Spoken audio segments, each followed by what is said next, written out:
So here's what John's doing today. I'm John, by the way. So the house is all re-sided. New windows, new siding, new doors, everything's new. And this has been leaking since wintertime. And it's the shutoff inside that's leaking. It was just a slow leak, so I wasn't too worried about it freezing. You just saw a drip. But it also sticks out pretty far because there were 14 layers of siding on here before. It's old. It's time to let this thing go. You can see I flipped it upside down to try and see if it would stop leaking. And now it's leaking out of I'm thinking out of here. I'm just gonna rip this all out and replace it. So I spent 233 bucks at Home Depot. Most of this is for another project. Hint, hint, wink, wink. But I bought one of these, 35 bucks. It's an anti-siphon, which you need. If you don't get an anti-siphon, you need to put one on the end there. Code requires it. But it's also a frost-free valve. Normally, the valve is right here, right behind, where you open and close this. In the wintertime, though, you have to shut it off because you don't want this to freeze. They make these frost-free ones, which is important in these northern climates, where the valve is actually back here. It's going to be 8 inches inside the house. So that way, shouldn't need to shut it off in the wintertime. What else is going to be used on this project? There is so much stuff in here. I'm going to need this. Shark bite. This is how I'm going to convert from copper to PEX. I have 1/2-inch pipe. I'm upgrading to 3/4 going out. I don't know if it's that important on here, but the thing about PEX is your couplings go inside the pipe, so it actually shrinks down the pipe.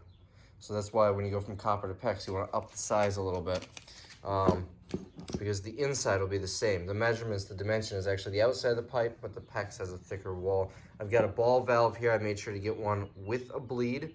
That way I can shut off the water and still drain it, the water that's in the pipe.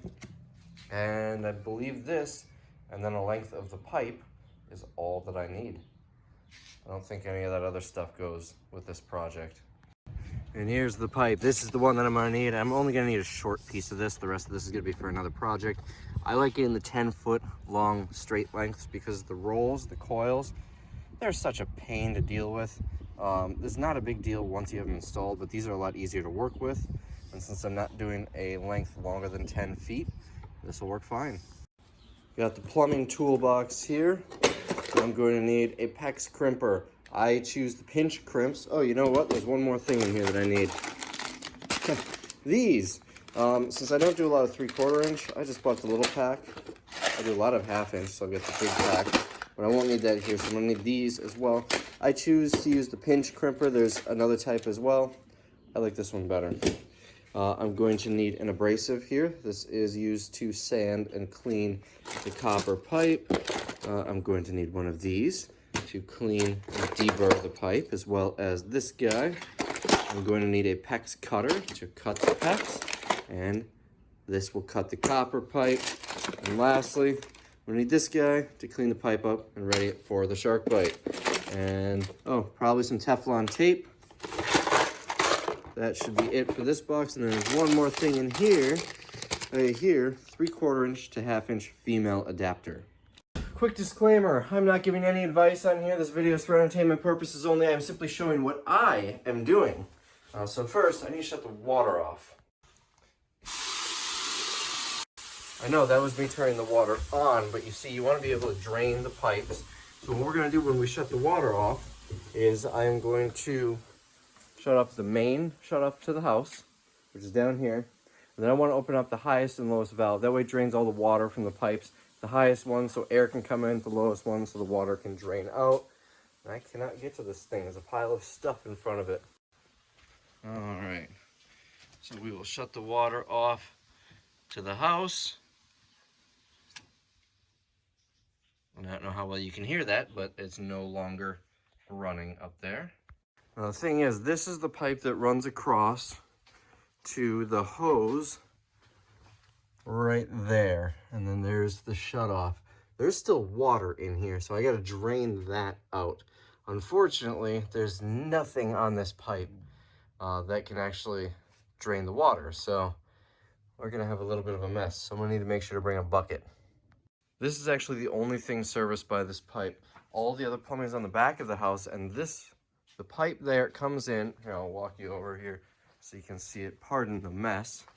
You can see it comes in, and then you've got this guy that goes up to that, and then it goes down into the floor on one of those. So it comes in from the floor and back down out the floor.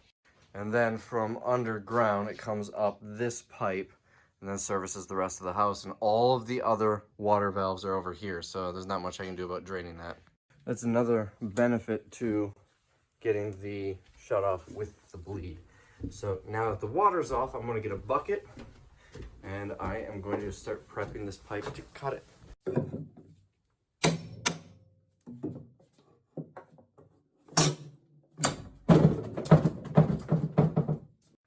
So I took that board out. It's just going to be so much easier to get to this pipe. The purpose of that board, I started like a year ago putting a ceiling up, and that's to attach the ceiling to. But it's going to be a lot easier to just take that off. I also took the nails off. Always make a habit of taking the nails out so you don't have nails sticking out. That's kind of dangerous. So right here, I'm going to cut the pipe right here. So what I'm going to do is wrap this cloth around it. And I'm going to use 2 hands, but just make sure to completely clean this. Now you can see nice and shiny. I don't know how important this is when you're not soldering. This might only be needed when you're soldering. I'm going to do it anyways. Now I'm going to use this and cut it, which I'm going to try to do with one hand here so you can see what I'm doing. A little too far over. Yeah, I don't know how well this is going to work with one hand. All right, so you just want to tighten on that as you rotate it. And what it's doing is it's just slowly cutting into the pipe. Every rotation, I hit it a little bit tighter. And there we go. I suppose move the bucket. Floor's a little wet here now. So we'll let that continue draining for a little while. Now you can see there's nothing supporting this. I'm going to take this bracket off and put it there. Oh, I might need to pry that a little better with like a screwdriver or something. And so I'll just hook it on there. I'm going to let that drain first though. This you can see completely loose. Now, normally there's 2 screws on the outside holding it on. I took those off when I redid the siding, so it's completely loose, but it's obviously not going to fit through that hole. So we need to take it off, and there's one tool that I forgot to mention. I'm gonna get a crescent wrench and loosen that, which will disconnect this pipe, and then we'll just pull it out from the outside. So this valve, look at that corrosion on there. It's very, very likely that was leaking for a long time, just a slow leak. But yeah, this is gonna just go on my pile of copper from when I did all the other lines that I'm eventually gonna take to the scrapyard. And then outside here, ooh, we can't quite pull this out all the way. We're going to anyway. And that'll go back on. This piece just comes right off. That's on pretty secure. So we got the hole here. This, I'm looking for a date or something to see about how old it is. I'm not sure this was a frost-free either. It has to be. You can't see in there. Anyways, this is gonna go with that pile of scrap metal that eventually I'll take to the scrapyard. And now I've got a nice little access for mice to get into my house. So we wanna take care of this next. So time to prep the new pipe. We've got this, and we've got the PEX adapter. So all I need to do here is put these together. Now I'm gonna do it with some Teflon tape, but I just wanna dry fit it and make sure I can fit this whole thing through the hole. Otherwise, I may need to do that from the basement. Yep, you couldn't even see that, it fits. So we're gonna attach this together out here, put this through the hole, and fix it to the wall. So the Teflon tape you wanna put around it so when you tighten it, it's not gonna pull the tape off. One thing that's important to know is the tape doesn't actually create a seal. The tape just makes it so you can tighten it further. So we're just wrapping it around a couple layers. Yep, too high. That'll work. And then you see how this will thread on in the direction that we put the tape. I'm just gonna hand tighten it. And then I'm gonna grab my crescent wrench, which is still in the basement, and a pair of channel locks to hold that and just tighten it the rest of the way. You don't wanna over tighten it, just make sure it's nice and snug. Next, we take a little silicone and run it in here. This is to prevent water from rain getting in the house.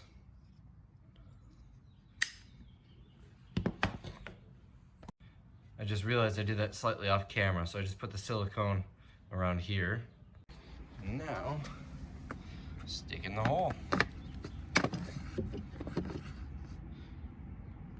Push it on, make sure it looks about level, and then we're gonna drive a couple of screws in those holes.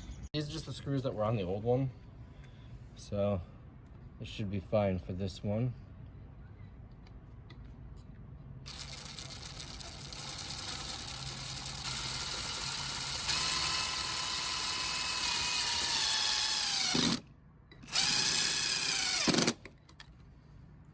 And pop this right back on. Uh-oh. So we've got a little problem. This sticks out too far, and once I get this piece on, that'll actually cover that up. So, solution to that would be back this out a little bit, throw some washers or something behind it, and I don't want to do that. So I think I might cut the bottom of this off, but I'll do that another day. Let's just try and force this on. So I don't know if this is gonna work, but you see I cut a notch on the bottom there. I cut the bottom of this off. Yes, that's ugly, but you're never gonna see it because it's gonna be underneath this. So let's see how well this goes on now. Well, that went on nice and easy. Yeah, it's rough, but you know, remember the hose is gonna be hanging off there. You're never gonna notice that. I'm happy with that. It's much easier than pulling all this off, putting washers in there, a bunch of silicone and everything. This works for me. There's still little bits here. It was mostly done.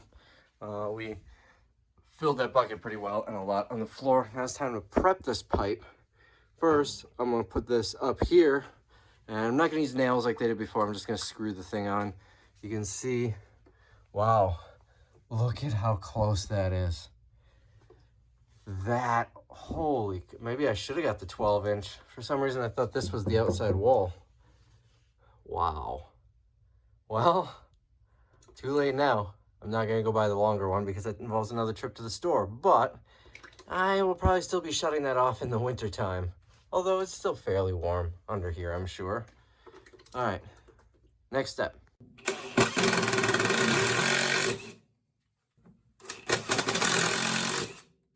Now that's attached on, I'm gonna use this tool, but first this tool. This is a little blade on it. We're just going to wrap the inside. That is going to cut the burrs off. Easy peasy. And then this brush will go inside to brush the inside, and I'll clean those out.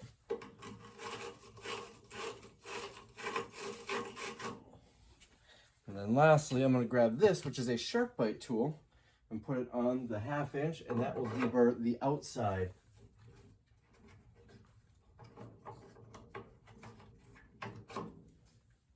And we want to make sure touching it, there's no sharp spots, it's nice and clean. Now it's time to get shark bite on it. So this is what I'm going with. It is a shark bite, let's see, 3/4 inch to 1/2 inch. You can see it goes on PEX, copper, and many other options here.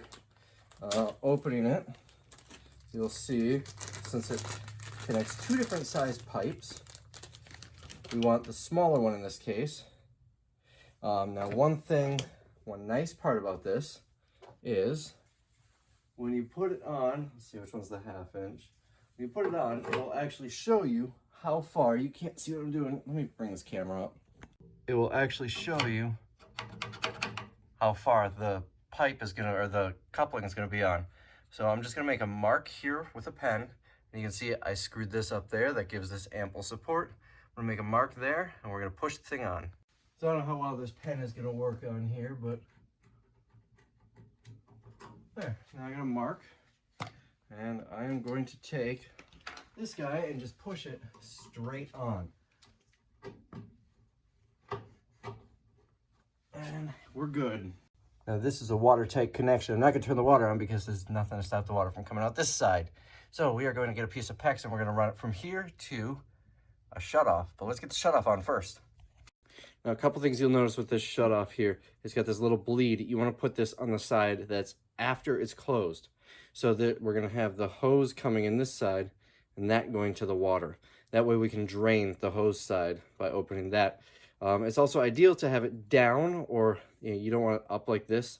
You lay it down like this so it can just drain down. But in my case, that would have the valve facing the wrong way where I can't really get to it. I'm going to put it right on the joist, upside down like this. And we're just going to screw it on through those.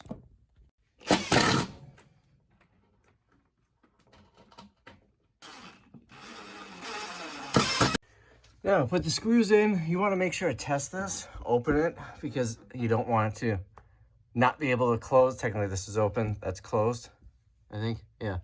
You want it to go with the flow to be open, that's closed. If there was a joist here or something and you can't close it all the way, that's a problem, so you want to test that. This is on the proper side, and we are going to run a pipe between these, and then a pipe between those. Let's start with this one. So this stuff is cheap. I'm just going to cut a piece off like that, and then we'll get a more precise cut when we're over there so I'm not holding up a 10-foot piece.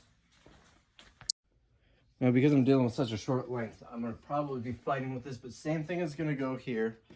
I am going to take this, can you see what I'm doing? I'm really zoomed in, and put it on there, and then make a mark so I know how far on it needs to go. I can find my pen. And then just like the other one, it's just going to push right on.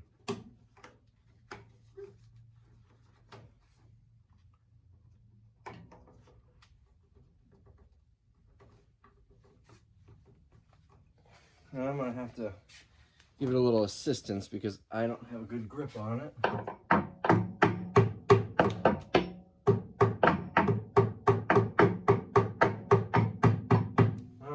And I did not hit that hard. That's very important. Softly tap it in. And we've got a watertight connection there. Now, I'm going to have to take that valve because I can't bend that little pipe. So, let's take the valve off.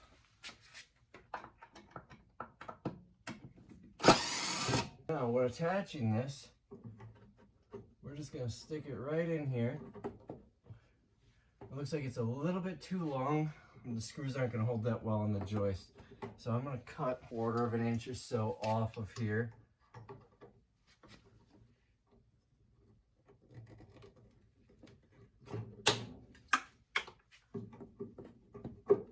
And we are dead center. And then you see this little ring. We want to leave about 1/8 of an inch between the ring and the pipe. And then I'm going to grab this guy. I'm just going to crimp it on.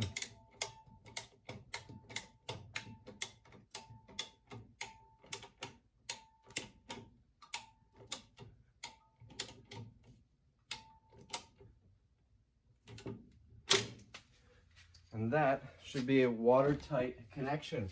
Now, I'm going to, oh, whoops. I just put that on backwards. Well, yeah, that is a bummer.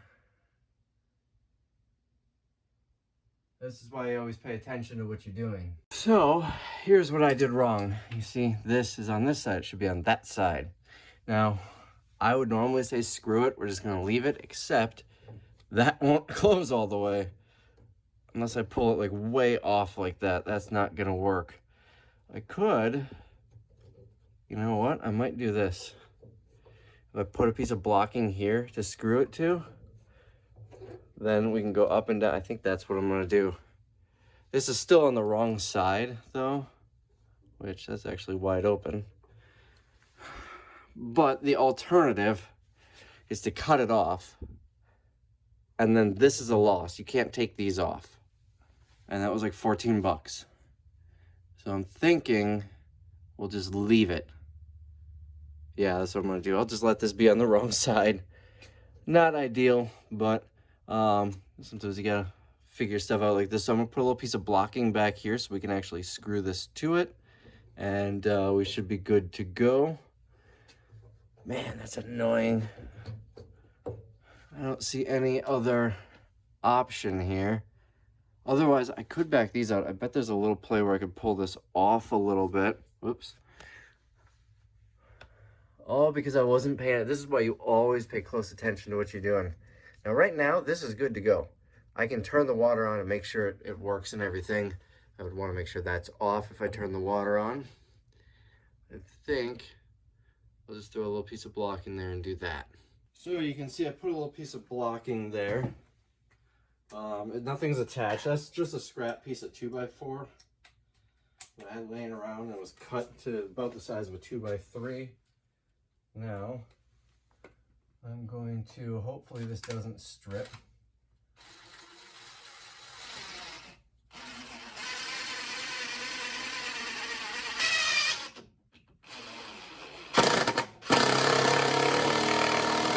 Switch the bit, get the drywall screws back on to hold the valve on.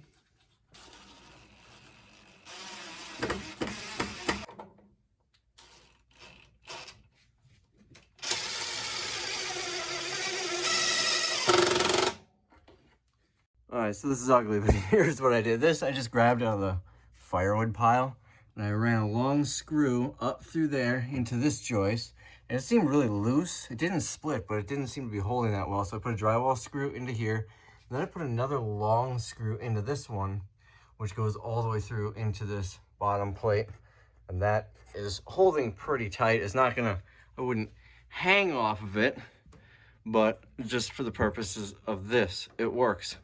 So now we want to make sure that is closed all the way. This is closed, and we're going to turn the water on and check for leaks. Water is on. Seems to be holding fine.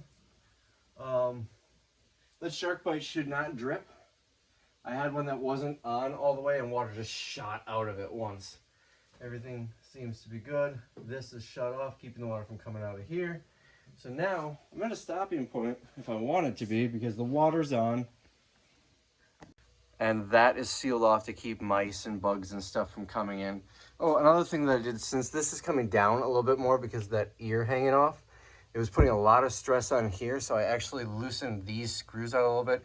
It's still holding fine, but it's not, it gives a little bit of play in it now, so it's not like trying to bend down in that little section. So now I need to run a pipe from here up to there. Now I'm gonna have to go back to the store, because one thing about this, I've never used 3/4 inch pipe before. I've always used 1/2 inch, and it's got enough play where I could bend it up to that. This is not gonna make that bend, so I'm gonna have to come over, do an elbow up, and then an elbow over. I do not have 3/4 inch elbows though, so I'm going to need to go to the store to get a couple. So it's the next day. I went and got a longer one and put it in there.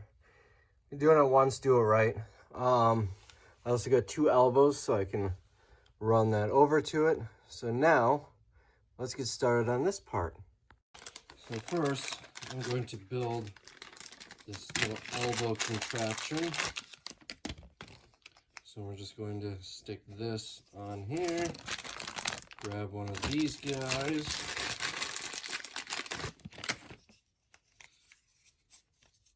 loop it over, and now again, when you're doing pecs, you want to leave yourself about 1/8 of an inch gap. You can't see what I'm doing, about 1/8 of an inch gap before it hits the edge, but you push the pipe on all the way.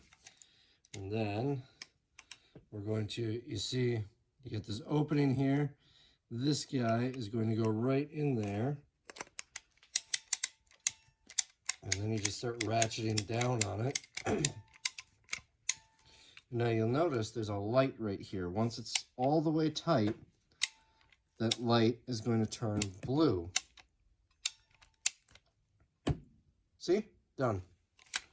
And then this little lever here will loosen it, and that is a watertight connection, except for right there and right there. Now we're going to do the same thing on the other end.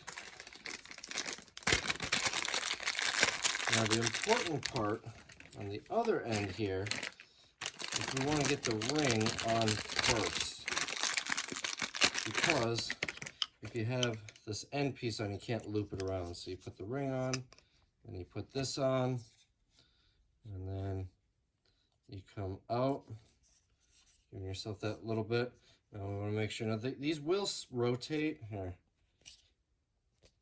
Okay, I don't have enough leverage, but they will rotate a little bit once they're tightened, so you don't need to be perfect, but you want to be pretty close.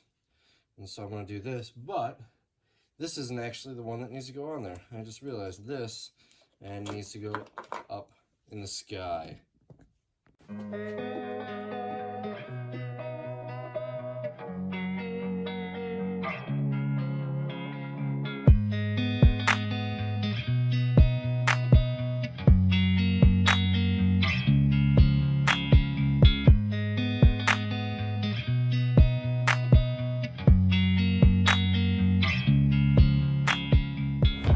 Alright, now you can see I test fit it. I had to cut little bits and pieces off here and there. Now it's time to actually fix it all together. So one thing that I'm going to try and do, that I always like to do, is put as much of it together as I can, like in my hands, not up in the air. Because this is a lot easier than doing it over my head.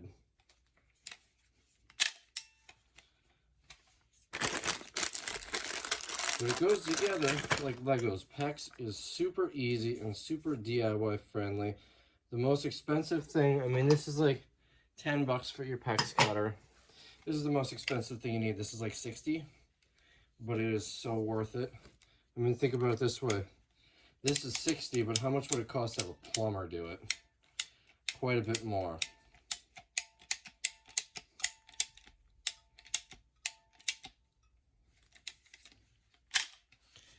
Now you want to make sure,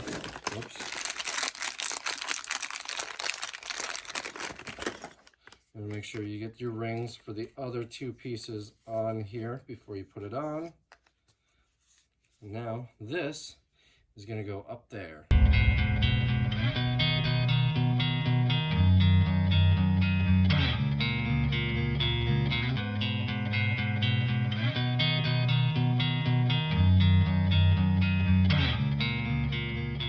All right, and this is a watertight connection. Oh, one thing you'll notice, this, I used thread sealant instead of Teflon tape this time. Normally I prefer thread sealant, I just didn't have any at the time, so I picked some up when I went back for the longer piece. It's all smeared because it got that way sliding through that hole. All right, moment of truth. First, I checked to make sure every single one of these is crimped. And then everything back here, this has been on for 24 hours now, so we should be able to turn it on. Now we look for leaks. And then I don't want to touch this because it's gonna get goop all over my hands. We'll just keep an eye on it. And we'll test her out here. I'm not gonna actually put a hose reel on it yet because this concrete's all getting ripped out soon. We got water. It looks like I might have put this on a little crooked, but that's not that big of a deal. If it bothered me enough, I could take one of those out and probably have enough wiggle to lift it up. But we are all full and no more leaks. Now I'm paranoid with my plumbing, so what I'm gonna do is I'm gonna come back down here and check this in about an hour, and then probably again tomorrow in the next couple of days. Normally, if I can, I'll try and put like a paper towel under it. That way you'll see if it got wet, but there's not really any place that I can do it. I mean, what are the odds if I put it on the floor, the drips are gonna make it all the way down, you know? So we'll see, but this should be fine. Yeah, no signs of water. I mean, there's this stuff, but it'll blend right in there. No signs of water or anything. And then I like to check these. No water anywhere. And then this I already did yesterday. No water on that. Make sure when you turn the water or when you connect it, you have that off. Now again, this should be on that side. That was my screw up, but I'm not going to replace it. If you did get this far, or where I was and realized it was backwards, they have a special tool to remove this. I don't have that tool, but you can remove this and then flip the whole thing around, and then this pipe will go here. Another option, you could cut this right here and then use a straight coupling to connect a new piece on and then flip it around. I didn't care to do any of that. So what am I going to do then to make sure that line is emptied out? That's the purpose of it. In the wintertime, you would shut this off, but you see there's still water in here and you don't want that to freeze. So what you would do is there'd be a valve here. You would open it and then the water in here would drain out. Well, it's on the wrong side. If I open that, it's gonna be all of that water. So now that I got the longer one, that's another reason why I went and got the longer one, because the valve actually shuts off here. There's no water in this. At least if you open it up outside, there'll be no water in this. And that's inside a climate controlled environment. I don't expect it to freeze. Additionally, I could always shut this off, open the valve out there. The water isn't really gonna come out, but if it freezes, it will just expand outward. It's not gonna hurt anything. That's usually what I do when I shut it off. I open the valve outside for the winter. And guess who is about to die? You are. Yeah, he's gone. All right, so anyways, that is how you do that thing. I got nothing else to say about that. It cost me, let's see, the spigot, the hose bib, I have so many different words, was about 100, I can't think. It was about 35 bucks. I spent, let's see, shark bite. Remember, I bought a whole bunch of stuff for the next project. Hint, hint, wink, wink. There was a shark bite. There was a water shut off. Those two were probably about 12 bucks each if you were to average them out. So there's another 24. A length of PEX. I got the 10-foot because, again, another project, but you can get a 5-foot for like 4 bucks or so. And as you can see, I used like a 1.5 feet maybe. And then the 2 elbows were 3 bucks each. So that makes us, let's see, 12, 24, 35 is 59. 61, 60, about 65 bucks or so for this project.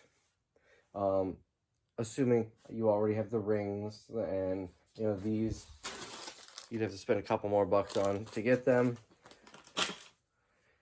So assuming you have all those and you have the tools, 65 bucks. It'd be less if you don't do the elbows, if you can go straight. My other one will be able to go straight out. It doesn't have that weird, it's not going under the joists because it goes straight out the end of one of them. So 65 bucks probably would have cost $250 to $350 for a plumber to do it. So even if you have to buy the tools, it's worth it. So I hope you enjoyed this video, and I'll see you in the next one.